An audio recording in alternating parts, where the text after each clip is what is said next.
What's up, everybody, and welcome to ITG Daily, the show that brings you the hottest in gaming news. I'm Drew Bosley, that's the one, the only. It is Scott Savage. Scott, what's going on, buddy? Oh, I'm feeling good after yesterday. I got to roll the credits on one of the games. Chasing Static. I'll have more to talk about later. Very cool, very cool. Dude, nothing more satisfying than rolling credits. The problem is, to get to the rolling credits, sometimes these games are like hundreds of hours now, and it's just exhausting. The games are only getting bigger. But looking at you, Ubisoft. Oh, man. Well, and Hogwarts Legacy. Well, okay, here's the problem with Hogwarts. From what I understand, you can actually just beeline the story like I often tend to, just because we have to get the review done. But I found myself veering off in so many other directions besides the story that I'm not able just to beeline the story. But yeah, that's me in this game. Yeah, dude, we got a lot on the go, but everybody can join us when we are on the live here over on twitch.tv/theofficialitg, as well as youtube.com/c/theofficialitg. Over at noon Eastern now is our new time. But if you can't join us live, hit us up later inside the game.ca podcast services and TV streaming networks around the globe. Dude, today's show is a cool one. Telltale Games delays The Wolf Among Us 2 to avoid crunch and burnout for the team. I like that already. I appreciate that. I don't appreciate the delay, but yeah, right? But I understand what they're doing. So, but here's another one. Dude, we can't get rid of it. Story that just never ends. I wanted to end it sooner than later. We just can't seem to get away from it. But will PlayStation's third-party exclusives get revealed thanks to the ongoing battle with Microsoft? And Sifu is coming to PC and Xbox this month. Soon. Yeah, dude, I am looking forward to getting beat up on that game. I knew you would be. Yo, I'm going to jump back into it because there's well, we'll get to that one. Let's get into it right now, though. The Wolf Among Us 2 delayed until 2024 to avoid burnout and crunch. Matt Wales over at Eurogamer. Telltale Games has delayed The Wolf Among Us 2 out of its 2023 launch window and into 2024 in order to avoid burnout and crunch at the studio. The Wolf Among Us 2, the sequel to Telltale's acclaimed 2013, Scott, 10 years ago, narrative adventure based on Bill Williams' Fables comic book, has had an eventful development, that's to say the least. It was first announced in 2017, but progress halted after the studio shut its doors the following year. It was then unexpected re-announced in 2019 after Telltale was resurrected under new management. So those who aren't familiar with what's going on here, Telltale initially closed.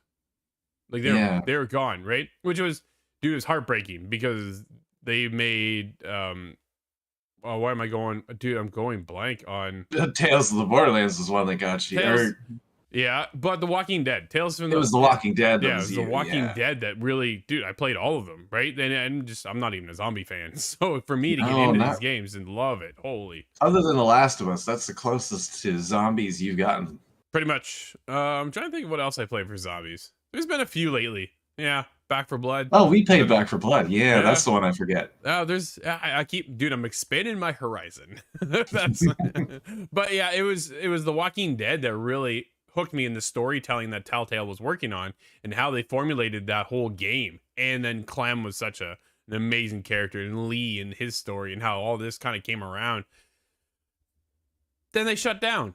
And I was like, oh no, we played The Wolf Among Us. So like, this is a fantastic game. The problem with what Telltale, I think, was kind of doing is they were working on this project, that project, this project, that project, this project. Dude, they just had too many things on the go, right?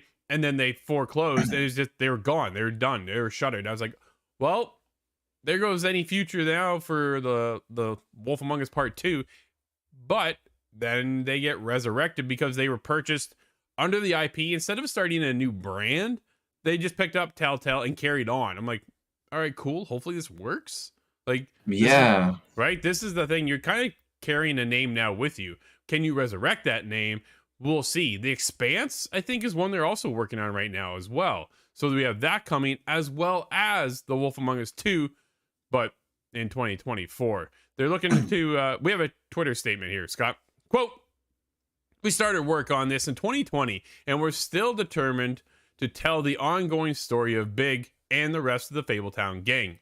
End quote, it wrote. Quote, "However, it is going to require more time. As disappointed as you are hearing this, we feel worse having to say it, but the work continues." End quote. Quote, "Man, I wish they just put it all in one. We're committed to delivering the sequel fans deserve," the studio continued, "and doing what's right for the game while protecting the health of our team." End quote. Dude, that's right there. That's the key word right there. To protect the health of their team is the biggest Yeah. thing, right? If you have the funds, the capability, and I'm honestly, I'm calling you out there, Ubisoft, don't burn your team out. We just covered recently on the show that the team working on Beyond Good and Evil 2 is in huge disarray with health issues, problems over there at the studio, right? And when you get on burnout, that becomes a problem. Why are you getting burnt out though, Scott? Are they working overtime trying to get the game done? This game for Ubisoft with Beyond Good and Evil 2 has been in development for like a decade. Limbo forever, yeah. Right? But now we're kind of getting into a new stage here with The Wolf Among Us 2. Dude, I cannot wait. So yeah, I get we're disappointed, but I'd rather have the health of the studio at a better level. So what happens when you're at a healthier level, Scott, is that you get a better game. Yeah, really. It is better for everybody overall. And well, management's first concern, at least I thought, was supposed to be for the well-being of your employees. And that's what this boils down to. I can't wait for Wolf Among Us 2, but I can wait if it means a lot of people are going to have a lot more comfortable of a time. Absolutely. Jamie, the CEO, told IGN, quote, "I've done crunch and I don't want to do it again. And it's not fair to ask it. When we don't want to burn out our good people, it's not how you build a business. And as an industry, we're terrible about it. We burn our people out. We burn our best people out faster. And as an industry, if we're going to continue to grow, we just have to stop doing it and make better choices." Well said, right? At the end of the day, that's how you're supposed to run this business. Now, it also comes down to dollars and investors, right? If you can manage all that in the right place and you can prolong the life cycle a little bit further to take care of the well-being, then you're in a much better place. And then you're going to have your studio stick around. You're going to have the best people come to your studio if they want to join you, right? Bring those opportunities in because they know you don't crunch. Our industry is notorious for burning out developers. They're gone all the time, right? Like people talk about crunch and crunch and crunch. MLB The Show, right? San Diego studio, dude had a mattress beside his table, like beside his workstation, because he crashed, get back up and continue working.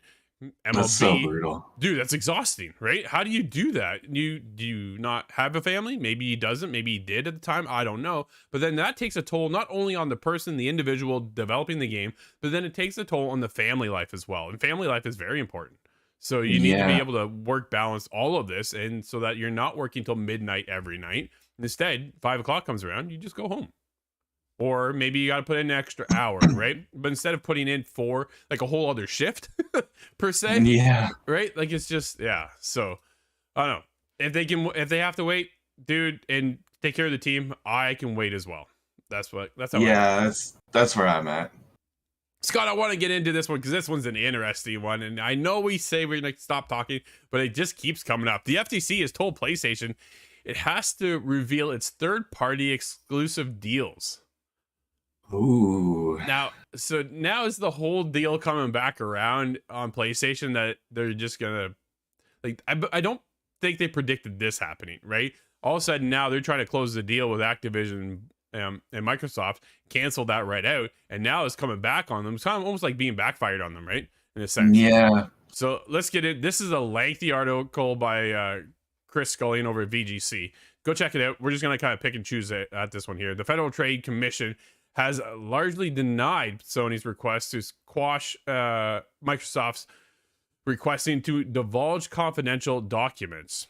Microsoft served Sony with a subpoena in January as part of its defense building process ahead of the FTC lawsuit regarding the process acquisition of Activision Blizzard. Dude, we've seen a lot of stuff. I actually saw Phil Spencer the other day come out and say a bunch of stuff about how they feel Call of Duty should be everywhere still, even when the deal does happen and it does proceed further and they are acquired, that they're still not looking to take it away from any other platform. They want to have Call of Duty on as many platforms as possible, even bringing up Nintendo. And you don't want to be the bad guy who keeps Call of Duty from everybody. Right? So the subpoena included 45 separate requests for Sony documents, including copies of every third-party licensing agreement Sony has and all drafts of, and communications regarding. Holy. Holy. SIE President Jim Ryan declaration of of the FTC. Sony attempted to quash, I'm going to say squash, dude. I don't know. Or limit, maybe it's just a terminology thing, or limit the subpoena, arguing that a number of the Latin. yeah, right. I don't know. Requests were either irrelevant to the case or too time consuming and expensive to carry out. However, in a newly filed order made by the FTC's chief administrative law judge, most of Sony's agreements have been rejected.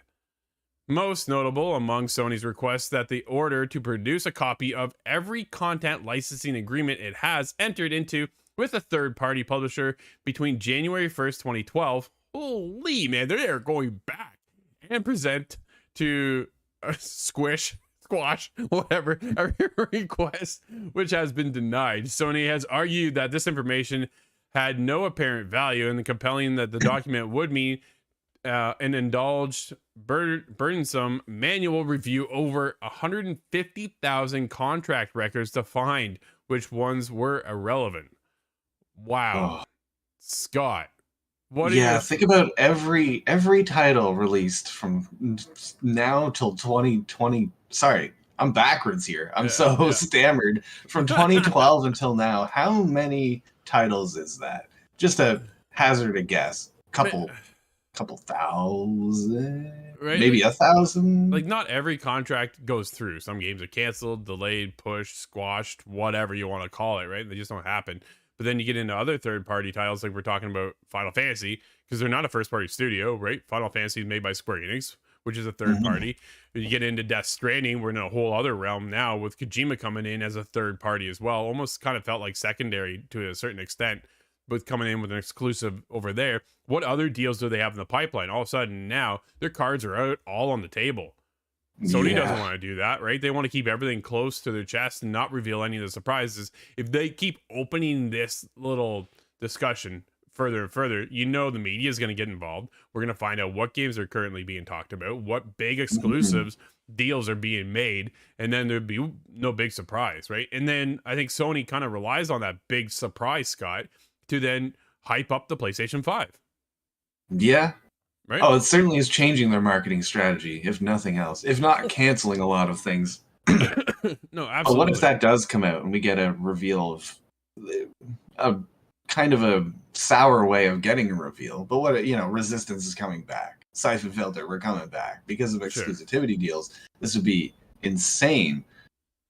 It's concerning that this is going on still to this degree, right? Like, if Sony just would have been quiet, dude, the deal probably would have been done, packaged, and already finished. Yeah. But because Sony is now kind of fighting back, essentially, it is now getting into other hot water here. And Microsoft is like, hey, you want to come out with your fists and start swinging?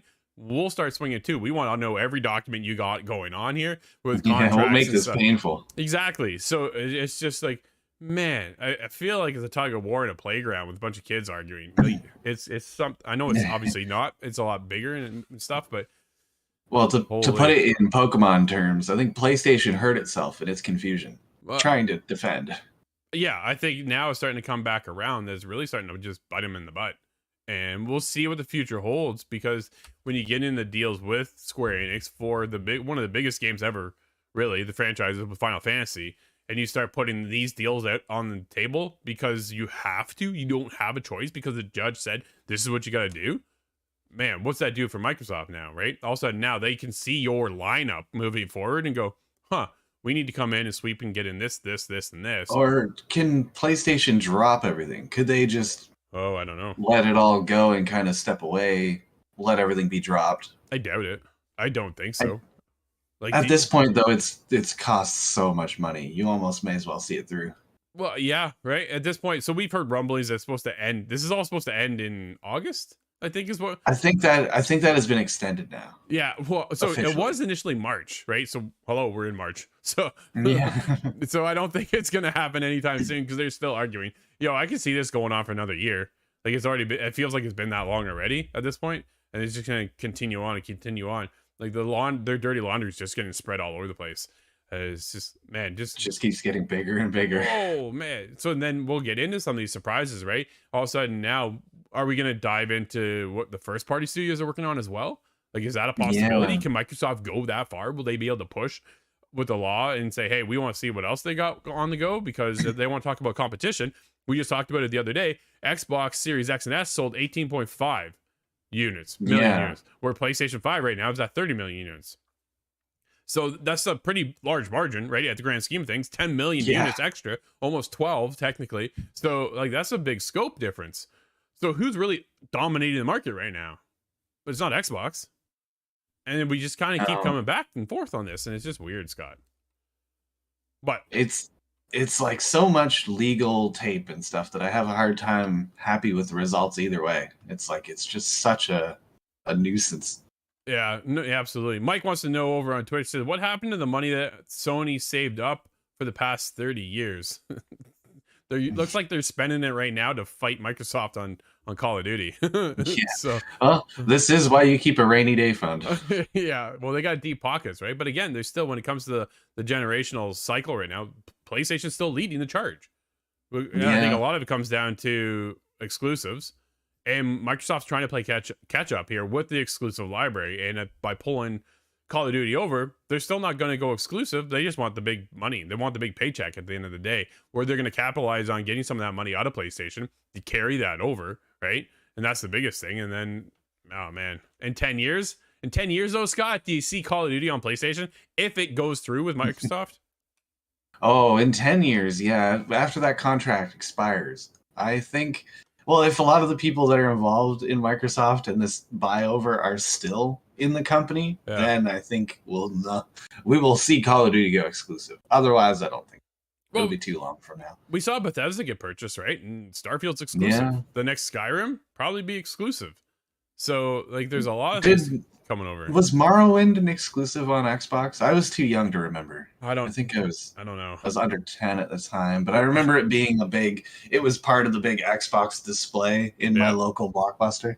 Yeah, I know for sure. So it's that mindshare thing, right? Too. If you can keep it going on one platform and you do all the advertising for them, you just automatically think that that's an exclusive title over on the Xbox or over on PlayStation. So there is that kind of mind game to play as well. But at the end of the day, right now, Nintendo is lined up for Call of Duty games for 10 years. So if they can keep that locked and loaded, like that's and then all of a sudden just go, okay, Call of Duty now, the only place you can play it is on Xbox. Dude, so many people are going to jump ship because it is the biggest title, right? $800 million in a week or 2 weeks? Like it was insane. Yeah. So yeah. You would have to lock off EA, all the sports franchises onto PlayStation to compete to hold down that kind of a draw. And they just lost FIFA, right? They didn't go with FIFA anymore. EA dropped the FIFA brand and is now doing their own thing. So I don't know, interesting times, Scott. But let's get over to Sifu because that's an exciting one as well. Sifu release date set for Steam and Xbox alongside Arena's update. That's what I'm looking for right there. Dude, hang on. I'm pulling a Nate. I need a drink. Yeah, I see that's not a coffee. No, I've already had two. Maybe that's my problem. Stephanie Jackson over at VG247 has this to say. Slow clap has announced the release date for Sifu on Steam and Xbox consoles. The game will drop on March 28th alongside the game's Arena update. Nice. Dude, what a great game. Sorry you haven't experienced it yet. It was on a PlayStation. Because this was PlayStation exclusive too, Scott. So this is one of the exclusives that falls down to everybody, and now I get to enjoy. Yeah, there you go. With 10 extra hours of gameplay, with 9 new locations, Arenas features 45 new challenges spread over 5 game modes. You will fight waves of enemies in survival mode or be punished to perfection in performance mode. They're very cool, very exciting. I'm excited to see this. This is awesome to see. I'm glad the Slow Clap is able to keep this game going and keep it alive and now branch out. Obviously, the exclusive deal with PlayStation is up, and now they're coming on all the other platforms, which is awesome because, if you haven't played this, dude, this game is a ton of fun. And it's really difficult. That is all that I've seen or heard people talking about, is just that it's incredibly difficult. And I can't wait to get onto it. I have some fighting game friends that I need to see pull this game apart. Yeah. Brian, I'm looking at you. Devin, I won't leave you out. It's one of those things. It's so as you die, you age up, and you only hit a certain age before you're finished, right? So the idea is to clear each level with the lowest age, max kind of thing. So you start at age 20, and then as you die, it kind of doubles and then keeps going and keeps going and keeps going. Dude, when you walk into level 2 and you're already 50 years old, like 40 years old, give or take, like that's not good. That's not a good thing It at makes all. it makes your high school cafe fight really hard to win. Yeah, absolutely. Scott, we have a bunch of new games to talk about today, though, which is exciting as well, because there's one that we are pumped for. What do we have? That's right. We have a lot of announcements and a lot of more information that's come out, and this is Atlas Fallen, Dune meets Destiny action game. Atlas Fallen gets a May release date. And this is from Michael at Polygon. Atlas Fallen now has a release date, and it's soon. It'll be on consoles and PC on May 16th.